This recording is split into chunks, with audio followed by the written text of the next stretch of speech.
Assalamualaikum warahmatullahi wabarakatuh.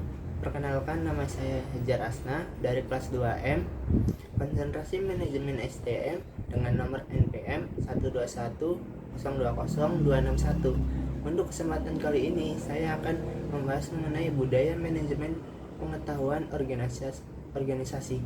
Tonton sampai selesai ya guys. Yang berjudul Budaya Manajemen Pengetahuan Organisasi. Konsep budaya manajemen pengetahuan. Budaya sebagai kompleksitas asumsi tingkah laku cerita, mitos, metafora, dan berbagai ide lain menjadi satu untuk menentukan apa arti anggota masyarakat tertentu.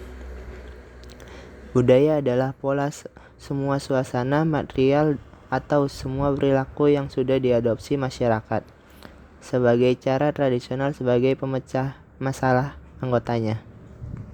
Dilihat dari sudut pandang budaya, yang pertama, budaya merupakan produk konteks pasar-pasar di tempat organisasi beroperasi, peraturan yang menekan dan sebagainya.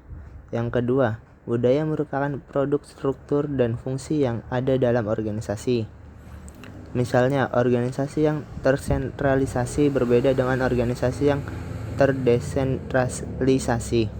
Dan yang terakhir, yang ketiga, budaya merupakan produk sikap orang dalam pekerjaan mereka. Hal ini berarti produk perjanjian psikologi antara individu dan organisasi. Oke, selanjutnya manajemen mencakup yang pertama, mengkoordinasikan SDM, material, dan keuangan ke arah tercapainya tujuan organisasi yang efektif dan efisien. Yang kedua, menghubungkan organisasi dengan lingkungan luar dan menanggapi kebutuhan masyarakat dan mengembangkan iklim organisasi di mana orang dapat mengejar sasaran perseorangan dan sasaran bersama. Yang ketiga, melaksanakan fungsi tertentu yang dapat diterapkan seperti menentukan sasaran, merencanakan, merakit sumber daya, mengorganisir, melaksanakan dan mengawasi. Dan yang terakhir, keempat, melaksanakan berbagai peran antar pribadi informasional dan memutuskan. Selanjutnya, pengetahuan adalah keseluruhan kognisi dan keterampilan untuk memecahkan masalah dengan kapasitas melakukan tindakan efektif, efisiensi, dan rasional. Budaya manajemen pengetahuan menggabungkan 3 konsep budaya manajemen pengetahuan secara konseptual. Budaya manajemen pengetahuan bertolak dari anggapan dasar. Selanjutnya, ada budaya sharing pengetahuan. Inti manajemen pengetahuan adalah knowledge sharing atau knowledge transfer.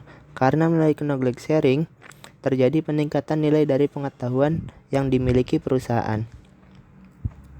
Seseorang yang melakukan knowledge sharing tidak akan kehabisan pengetahuan yang dimilikinya, tetapi justru melipat gandakan nilai dari pengetahuan bila sudah dimiliki dapat dimanfaatkan oleh banyak orang.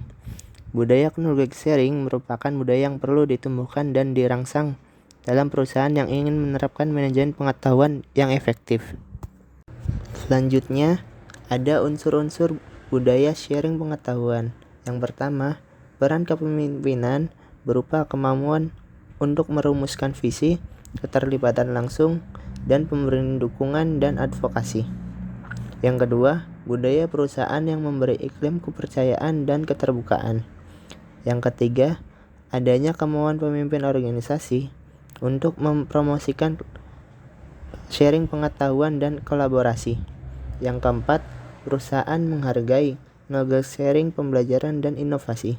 Dan yang terakhir, kelima, kemampuan organisasi dalam mengeksekusi proses transformasi dengan mulus dan kemauan organisasi dalam mengeksekusi proses transformasi dengan mulus dan efektif. Selanjutnya ada 7 variabel menurut MC Kinsey. Yang pertama ada strategi. Strategi merupakan suatu rumusan organisasi yang digunakan untuk mempertahankan dan membangun keunggulan kompetitif yang berkelanjutan dalam persaingan. Kedua, ada struktur. Struktur organisasi perusahaan yang mengatur sistem kerja, komunikasi, wewenang, dan tanggung jawab serta pendelegasian tugas kepada unit kerja atau orang tertentu untuk mencapai sasaran dari organisasi. Selanjutnya yang ketiga ada sistem, proses dan prosedur perusahaan yang berisikan kegiatan operasional sehari-hari dan pembuatan keputusan dalam perusahaan.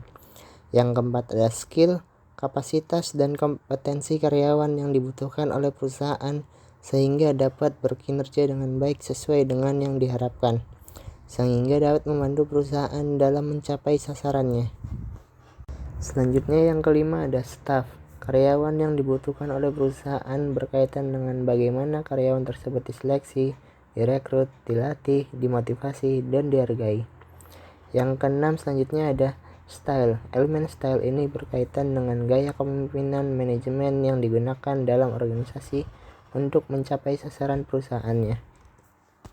Dan yang terakhir menurut McKinsey yaitu shared value, standar ataupun norma-norma yang menjadi panduan perilaku bagi semua karyawan dan manajemen perusahaan.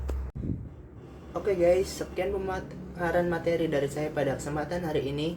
Kurang dan lebihnya mohon maaf. See you next video. Wassalamualaikum warahmatullahi wabarakatuh.